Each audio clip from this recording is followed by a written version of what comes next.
आज हमारे बीच उपस्थित हमारे 12 गांव रविदास समाज के अध्यक्ष, मैं उनका नाम लेने से पहले चाहूंगा कि हम सब अपने स्थानों में अपनी जगह खड़े होकर एक बार जोरदार स्वागत ताली करेंगे। खड़े होकर तब मैं उनके नाम के साथ मंच में लाऊंगा।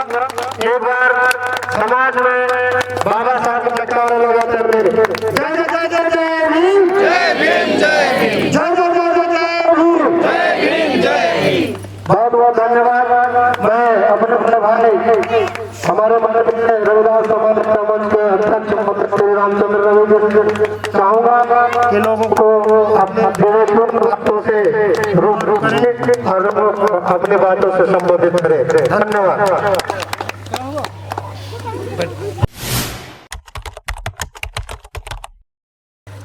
मैं अपनी बात शुरू करने से पहले सबसे पहले बहुजन समाज में जन्मे हमारे बाबा साहब भीमराव अंबेडकर के चरणों में मेरा कोटि कोटि नमन। उसके बाद बासाड़ी के उन सभी युवा साथी जिन्होंने आज के इस कार्यक्रम को सफल बनाने में अपनी अहम जो भूमिका निभाई है, मैं उन सभी साथियों को धन्यवाद देना चाहता हूं। और आप जिस प्रकार से भी पूरे संपूर्ण बासाड़ी के ग्राम के सभी परिवारों से जिस प्रकार का सहयोग मिला है, मैं उनके लिए भी आप सभी को धन्यवाद देना चाहता हूं। चाहे जिस प्रकार का सहयोग दिए हों, यहाँ समाज में इस समारोह में उपस्थित होने का समय, आर्थिक सहयोग करने का समय, व्यवस्था बनाने का समय, आपने जिस प्रकार से भी आज के इस कार्यक्रम को सफल बनाने में सहयोग किया है, बरगैया रविदास एकता मंच उसका सदैव ऋणी रहेगी और सदैव स्मरणीय रहेगा। मैं संविधान निर्माता या संविधान के बारे में ज्यादा लंबा समय नहीं लूंगा, क्योंकि हमारे जितने भी इस मंच के बुद्धिजीवी वर्ग के समाज सेवी बंधु भाई हैं, आप सबों के बीच इसकी गाथा सुना चुके हैं और इसकी एक एक बातों को, महत्व को आप तक पहुंचाने का काम किया है।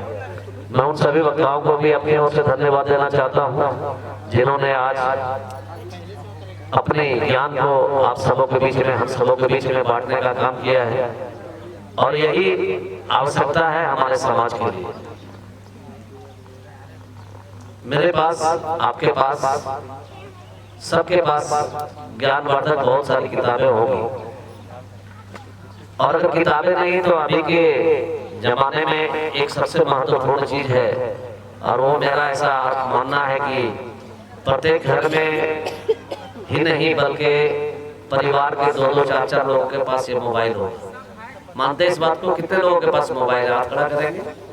जिनके घर में भी है, परिवार के बीच में, पति के पास हो, बेटा के पास हो, बहुत लोगों के पास नहीं है।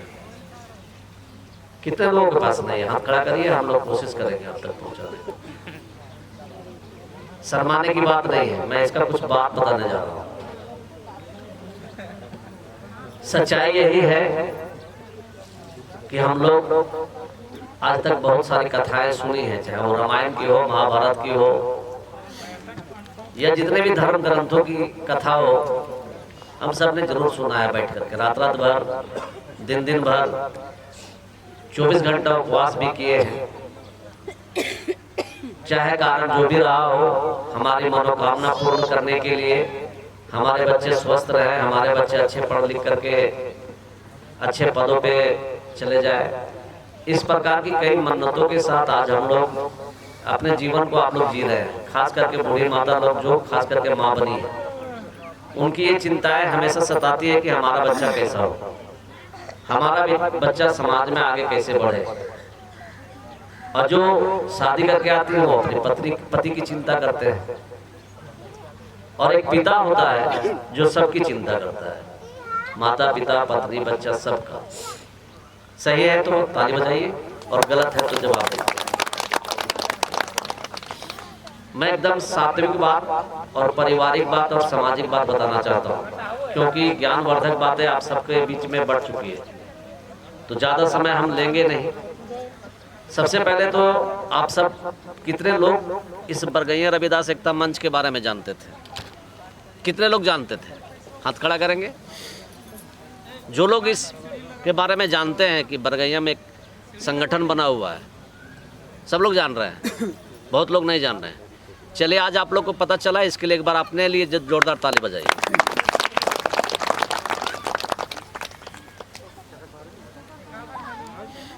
जैसे भारत आज़ाद होने के बाद जब पूरे भारतवासी के और वीर सपूतों को लगा कि अब हमारा भारत में अंग्रेज़ों से छुटकारा मिला भारत को, लेकिन हमारे पास कोई नियम कानून नहीं है, क्योंकि वो जिस समय अंग्रेज़ शासन करते थे तो नियम अंग्रेज़ का चलता था, कानून उन्हीं का चलता था, सारा कुछ उनके द्वारा इशारों पे भारतीय लोग जो गुलाम थे वो लोग करते थे। जब अंग्रेज़ छोड़ के चले गए तब ये ज़रूरत पड़ा भारतवासियों को, स्वतंत्र भारतवासियों को, कि भारत की राजनीति कैसे हो, कैसे हम लोग चले, कैसे हम लोग खाना पकाए। जैसे अभी कोई बात है दीदी, आप हंस रही हैं, हंसना चाहिए, पूछने का मतलब ये नहीं बंद हो जाइए। अच्छा कोई बात नहीं, हम नहीं गए ना, मेरी आवाज़ आप तक लोग तो पहुँच जाती है ना, कोई ज़रूरत नहीं है माइक का, मोबाइल का, अगर मेरी बात आप तक पहुंच रही है तो।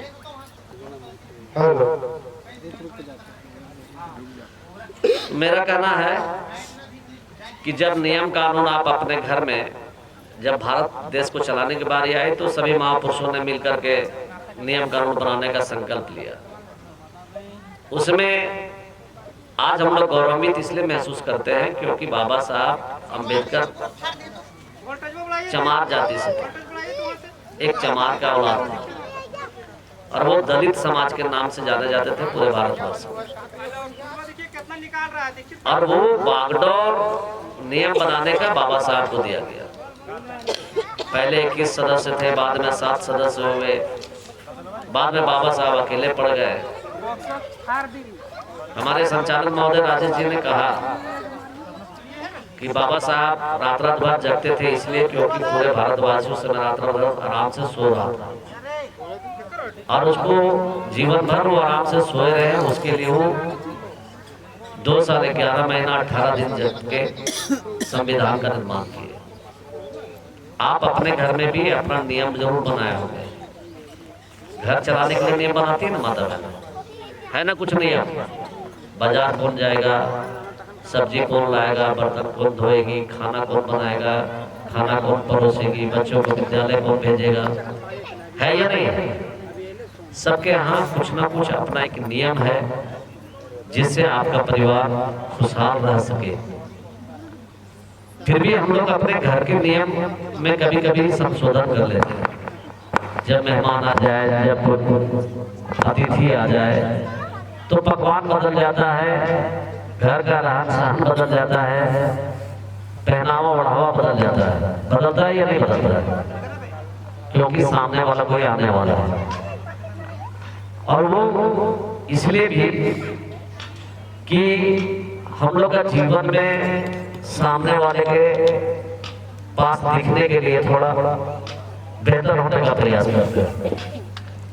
करते हैं या नहीं करते हैं? तो किसी इंसान ने कहा था आज के डेट में, वर्तमान समय में, कि बच्चों को और जो पढ़ने वाले लड़के हो, चाहे वो बच्चा हो बच्चियां हो, जो कोई भी हो, उनको एक चीज हमेशा ध्यान रखना चाहिए कि लुक से ज्यादा दुख पर ध्यान देना है। लुक मतलब दिखना, ज्यादा अच्छा दिखने से अच्छा है कि ज्यादा किताब पर ध्यान दिया जाए। बात समझ रहे हैं मेरी? क्योंकि बाबा साहब का पहला शब्द है शिक्षित बनो। अगर बाबा साहब के पास 9 भाषाओं की जानकारी और 32 डिग्रियां नहीं होती तो शायद आज बाबा साहब संविधान की रचयिता नहीं बनते। और अगर भारत के संविधान की रचना बाबा साहब नहीं किए होते तो शायद आज हम लोग जिस जगह पे हैं उस जगह पे नहीं होते। बात तो समझिए, क्योंकि सारे दुखों का सार मात्र एक ही चीज है, और वो ये है कि अगर आप जिस क्षेत्र में काम कर रहे हैं, किसान के क्षेत्र में काम कर रहे हैं, तो आपको खेती की जानकारी होनी चाहिए। अगर आपने राजमिस्त्री का काम कर रहा है तो आपको राजमिस्त्री की पूर्ण जानकारी होनी चाहिए। आप टाइल्स मिस्त्री हैं तो उसकी जानकारी होनी चाहिए। जिस क्षेत्र में आप काम कर रहे हैं उसकी महारत हासिल नहीं करिएगा तब तक आपको कोई कदर नहीं करेगा, तब तक आपका कोई जीवन शैली नहीं बदलेगा। एक मजदूर बन करके पैदा हुए हैं और एक मजदूर बन करके आपको मर जाना पड़ेगा। मानते हैं इस बात को? और सबसे रहस्यमयी बात यह है कि आज हमारे समाज की ऐसी स्थिति है, खास करके हम लोग 12 गांव को ही लेके चल रहे हैं, तो अभी हम 12 गांव की ही बात करेंगे। अभी हम प्रखंड और जिला और राज्य तक जाने की स्थिति में नहीं है। मैं जितनी बात गंभीरता से करता हूँ, कभी कभी मैं इस अवस्था में आने के बाद गंभीरता से सोचता हूँ। ऐसा नहीं कि मेरे परिवार की जिम्मेवारी मेरे पास नहीं है। मेरी 4 बच्चियां, बच्चियां मिला के 4, 2 पर 6 की संख्या में हम लोग हैं। इनकम 0 है। उस परिस्थिति में सारे लोग आप लोग हैं। किसी के 4 बच्चे, किसी के 2 बच्चे, किसी का घर की जिम्मेवारी, सास की जिम्मेवारी, ससुर की जिम्मेवारी, परिवार की जिम्मेवारी, और हम लोग इसी जिम्मेवारियों के बीच में उलझ करके अपनी जिंदगी को ऐसा बोलते हैं जैसे लगता है कि मेरे से सामने वाले का दुख बड़ी कम। जितना तकलीफ मेरे जिंदगी में है वो सामने वाले की जिंदगी में बहुत कम होगा, तभी ये इस तरह का काम करता है। लेकिन कभी उसके बारे में गंभीरता से सोचिए आप कि सिर्फ ये तकलीफ मेरे में ही है या दूसरों में भी है, तो आपको पता चलेगा कि आप जैसे से देखेंगे हर एक दूसरे की तकलीफ आपसे बड़ा दिखेगा। और जिंदगी का सबसे सार यही है कि आप सामने वाले को जिस दिन दुख को एहसास कर लीजिएगा, अपना दुख भूल जाइएगा। दुख भुलाने का सबसे आसान तरीका है, और सबसे दुखी रहने का सबसे आसान तरीका ये भी है कि जो लोग आराम से बढ़िया से जिंदगी जी रहा है उसके बारे में दिन रात चिंतन करिए, आप बड़ी तकलीफ में जिंदगी बीत जाएगा आपका। क्योंकि आपको अंदर से इच्छा होगा, क्यों ऐसा उसका बच्चा है, क्यों उसका ऐसा पति है, क्यों उसका ऐसा बेटा है, क्यों उसकी इतनी पत्नी साफ सुथरा कपड़ा पहनती है। तो ये खुद को तकलीफ देने वाली बात है।